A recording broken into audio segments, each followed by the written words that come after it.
आपल्या समोर आहेत अपक्ष उमेदवार लोहार जाफर हुसेन. आम्ही नेहरू नगर जनतेचे काही प्रश्न आले आहेत ते आम्ही तुमच्याकडे घेऊन आलेलो आहोत. तर आपण प्रश्न उत्तरांना सुरुवात करूया.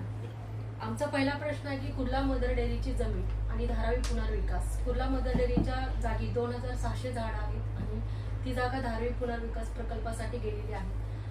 तर निवडून आल्यानंतर तुम्ही नगरसेवक म्हणून यावरती काय ठोस भूमिका घ्याल?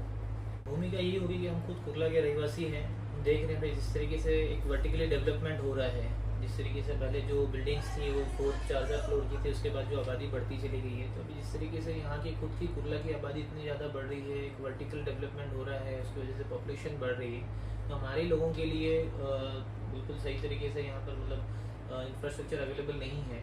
तो डेफिनेटली जब वहाँ के जो लोग आएंगे तो उनसे हमें कोई ये नहीं है, लेकिन हमारे लोगों को सुविधा मिलनी चाहिए.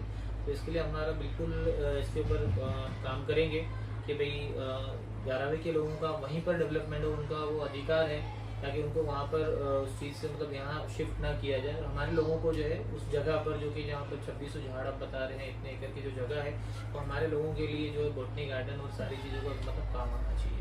वही आप मतलब कैसे करेंगे? इसी के लिए हम जो है मतलब प्रशासन से और अपने जीत कर आने के बाद में जो है हमारे जो मेयर और जो भी सरकार रहेगी उससे हम डिमांड करेंगे कि भाई इस चीज़ के लिए जो है इसको रोका जाए और हमारे लोगों के लिए इस चीज़ को दिया जाए. अगला सवाल है अपने प्रभाग क्रमांक 169 जे 5 टॉप गंभीर समस्या कोणत्या आहेत?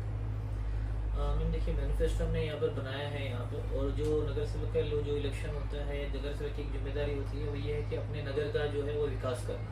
तो उसके लिए 5 सबसे बड़ी चीज़ तो ये है कि हमारे पास में इंफ्रास्ट्रक्चर अवेलेबल नहीं, यानी रोड जो फैसिलिटीज़ होनी चाहिए, और हर जगह पे जो डेवलपमेंट का काम चल रहा है, जो पॉल्यूशन वगैरह हो रही है उसके पर हम पहले कंट्रोल करेंगे.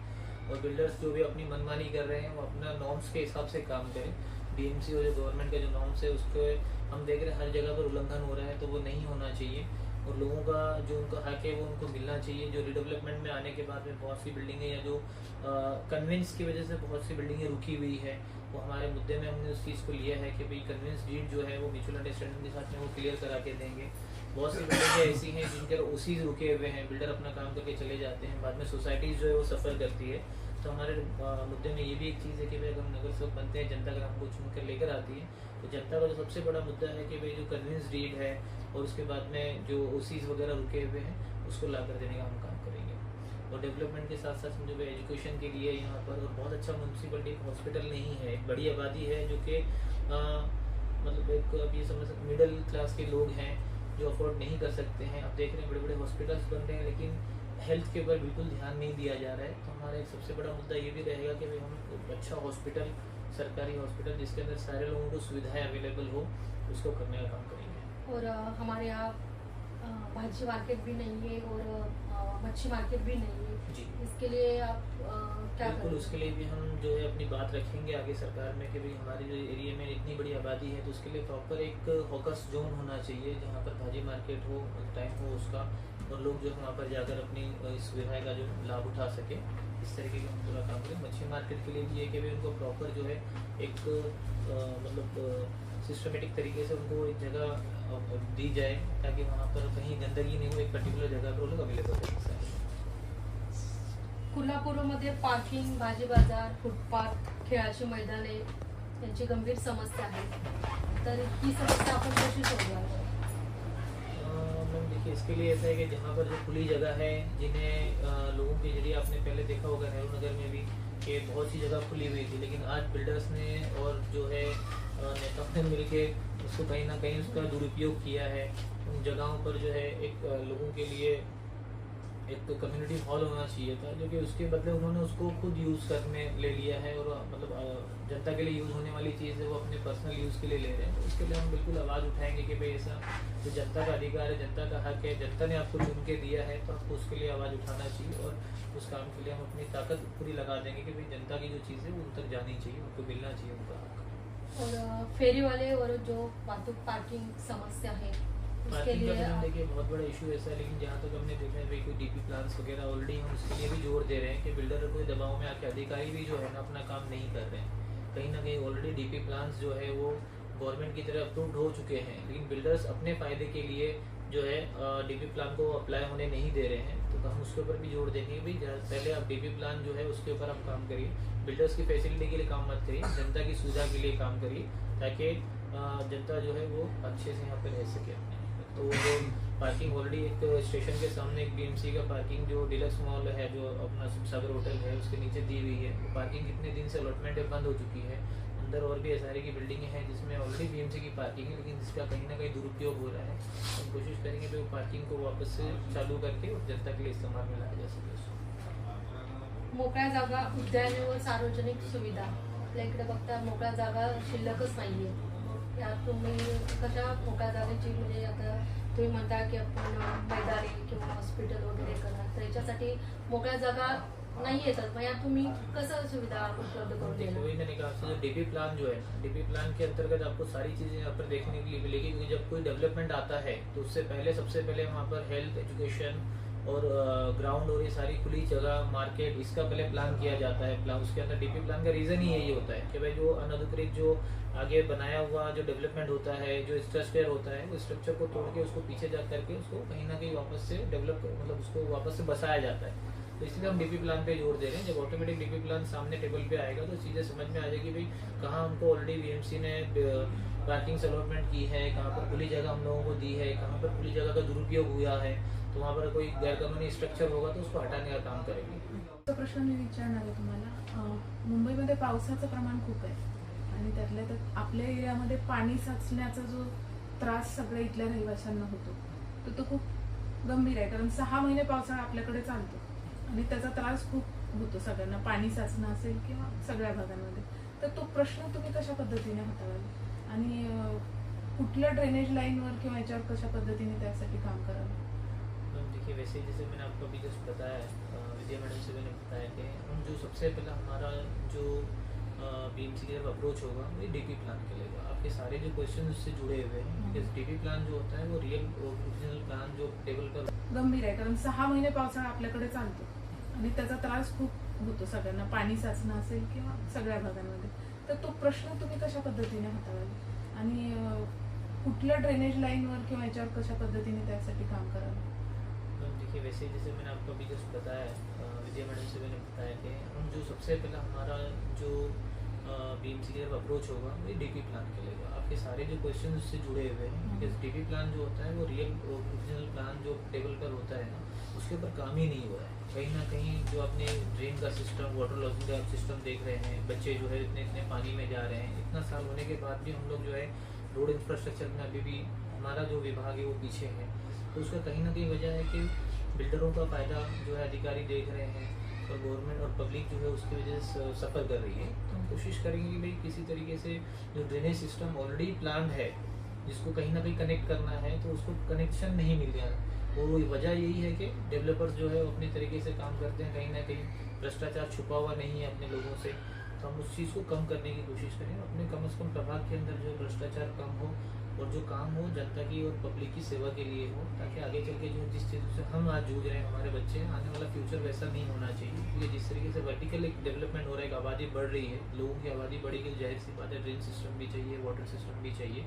तो सारे उसके ऊपर हम डेफिनेटली काम करेंगे और सारी चीज़ें जुड़ी जो है इसमें वो डीपी प्लान से, उसके ऊपर हम सबसे पहला हमारा जो जीत के आने के बाद में ढाबा हो गया भाई डीपी प्लान हमारे सामने रखा जाए, जो डेवलपमेंट आप लेकर आने वाले हैं उसके लिए आगे की क्या तैयारी अधिकारियों की, प्रशासन की, शासन की, उसके ऊपर काम करेंगे। मतलब जो थोड़ा अलग बात करते हैं मैं, अभी का जो ड्रेनेज लाइन है कुछ भी जो है जो पहले की आबादी के हिसाब से है। Yes. तो अभी जो आप बोल रहे हैं कि वर्टिकल डेवलपमेंट हुआ है तो आबादी भी बढ़ गया है, 100%। तो उसके हिसाब से आप पूरा चेंज भी करेंगे, पूरा ड्रेनेज चेंज भी लाइन। करेंगे। ऑलरेडी मेरे ख्याल से उस पर काम भी शुरू है मैम। अगर आप मेन रोड, स्टेशन वाला रोड अगर आप देखते हैं तो उसके ऊपर ड्रेन सिस्टम को कहीं ना कहीं कनेक्ट किया जा रहा है, बट उसको सिर्फ अभी लाइन डालकर छोड़ा गया है, उसको आगे कनेक्ट नहीं किया गया है। फिर बात वहीं आ जाती है कि डेवलपर्स और अधिकारी के बीच की जो साझगाड़ हो रही है ना, जिसकी वजह से लोग सफ़र कर रहे हैं, आम आदमी सफ़र कर रहे हैं। पहले डीपी प्लान को कंप्लीट करें, जो ड्रेनेज सिस्टम है उसको पहले कंप्लीट करें, फिर आप बाकी चीज़ों को करते रहें। वो क्या हो रहा है कि भाई जिनकी बिल्डिंग आगे आती है वो अपने हिसाब से अधिकारी से बात करते हैं, भ्रष्टाचार होता है, फिर आगे बढ़ते हैं। तो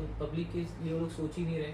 और जैसे जैसे हर साल में 3 बार मतलब मौसम बदलता है, तो बारिश का मौसम आने में 8 महीना ही मिलता है। 8 महीने में बिल्डिंग आपका रेडी होता नहीं है। तो वो जो हम लोगों को जो काम करने का गैप मिलता है, तो उसके अंदर मतलब वो काम होता नहीं है पूरा। तो हम ये बोलेंगे भाई पहले आप फोर्सफुली इस काम को कंप्लीट करें। कनेक्शन जहाँ पर इसको देना है, दिखाने के लिए तो बड़े बड़े पाइपलाइन डल रहे हैं, ड्रेन सिस्टम डल रहा है, और उसको कहीं कनेक्ट नहीं किया गया है। खाली देखना है भाई ये ड्रेनेज का काम हो रहा है, तो उसको कहीं ना कहीं जल्दी कराने का काम करेंगे। आणि सगळ्यात गंभीर आणि महत्त्वाचा मुद्दा आहे आपली जी पुढची पिढी आहे किंवा मुलं आहेत, तर ते आज सगळे डिजिटल दुनियेमध्ये आहेत. Right. तर त्या का तर त्यांच्यासाठी खेळाची मैदाने नाही आहेत किंवा बाहेर जागाच नाही. Yes, sir. तर त्याच्यासाठी कसं आपण इंडोर गेम्स असेल किंवा त्यांच्यासाठी वाचनाची आवड निर्माण करण्यासाठी अशा पद्धतीने काय करू शकतो? हाँ, बिल्कुल अपने दिमाग में है। जैसे बहुत सी छोटी छोटी चीज़ें हैं। एक दो जगह ऐसा है जहाँ पर इलीगल स्ट्रक्चर बनाया गया है जिसपे इंडोर गेम्स बनाए जा सकते हैं। लोगों ने या नेताओं ने जो अपने फ़ायदे के लिए उस चीज़ को किया, जो कि ऑलरेडी मतलब एलोटेड थी वो जगह। अगर हम नेहरू नगर में 2-3 जगह जाकर आप देखेंगे कि जहाँ पर इलीगल स्ट्रक्चर बनाए हुए हैं, अगर आप बनाते तो पब्लिक के लिए बनाते, इंडोर गेम्स के लिए बनाते। जिससे आपने बताया भाई डिजिटल ज़माना है, और बड़े और छोटे सारे जो है वो मोबाइल के अंदर ही लगे हुए रहते हैं।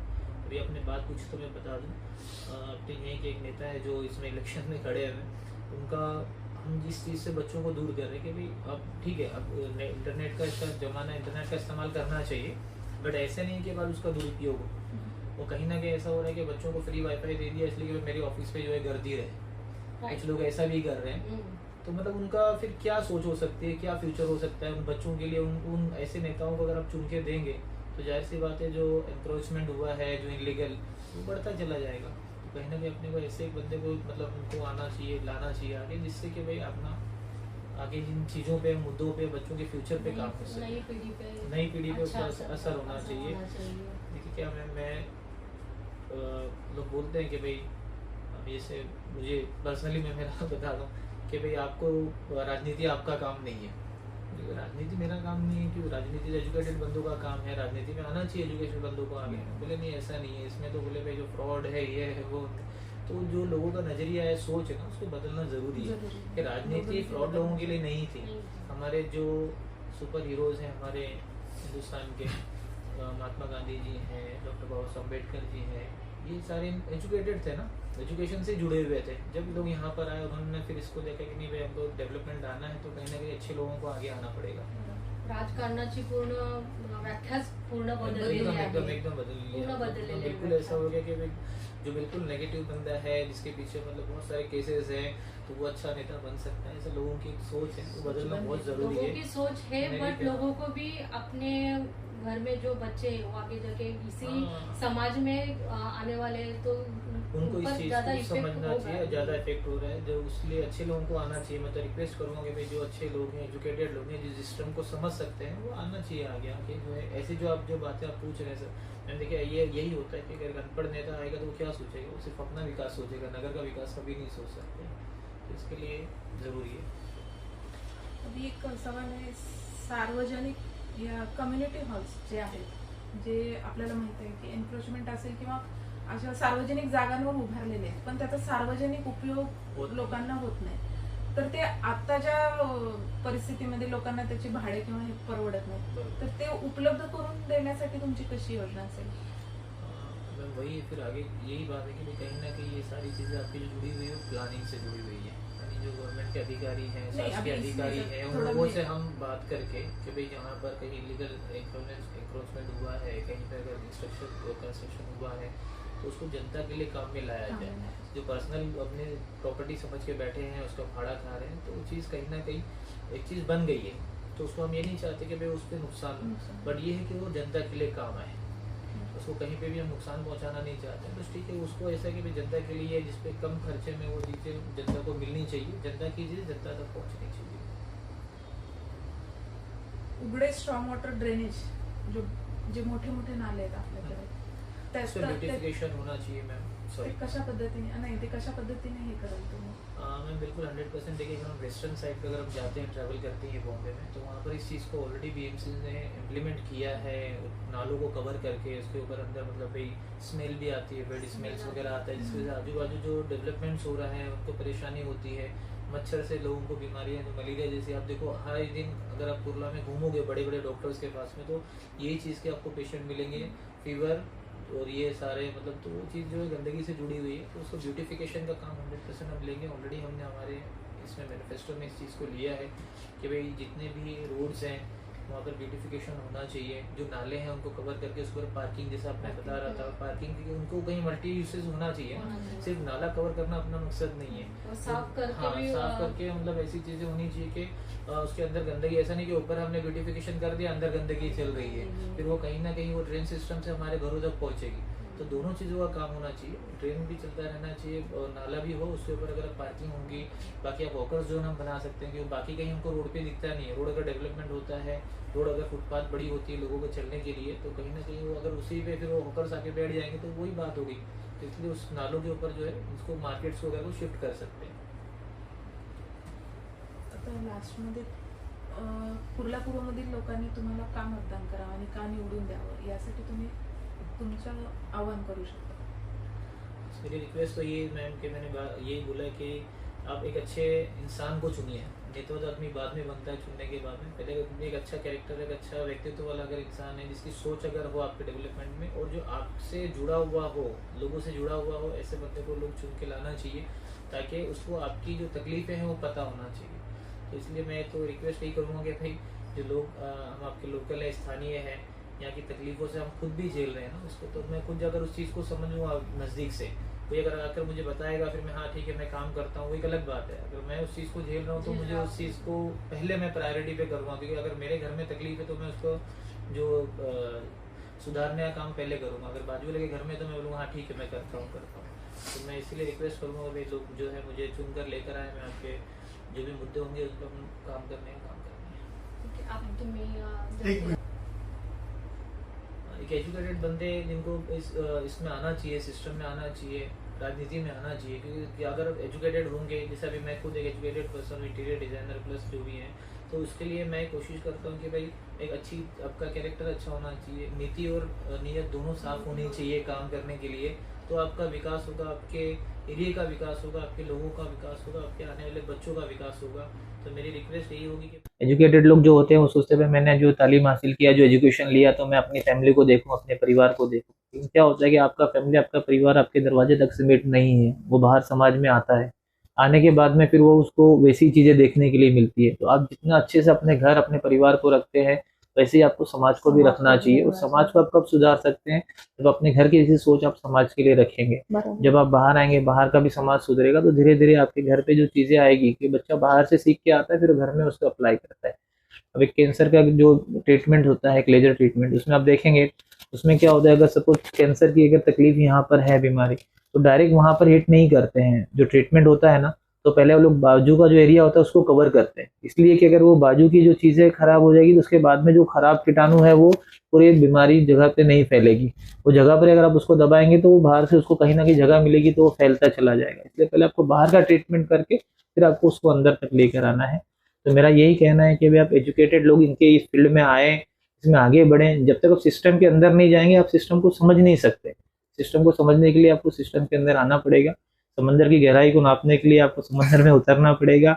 आप किनारे पे बैठ के समंदर की गहराई को नहीं नाप सकते हैं, तो उसके अंदर आप जाएंगे तभी आपको पता चलेगा। कोई गोता मारता है सर, तो कोई खाली हाथ आ जाता है और कोई मोती लेके आता है, तो वो आपके ऊपर है कि आप क्या लेकर आना चाहते हैं। मेरी आपसे यही गुजारिश है, रिक्वेस्ट है कि आप प्लीज़, मैं अपक्ष उम्मीदवार में यहाँ पर खड़ा हुआ हूँ, मेरी निशानी रिक्शा है और मेरा बटन नंबर 10 है। आप सभी के मुद्दों पर, हम सभी के मुद्दों पर मैं ये कहूँगा कि हम लड़ना चाहते हैं। ये लड़ाई मेरी अकेले की नहीं है, हम सब की ये लड़ाई है, तो इसको हमें मिलकर लड़ना पड़ेगा।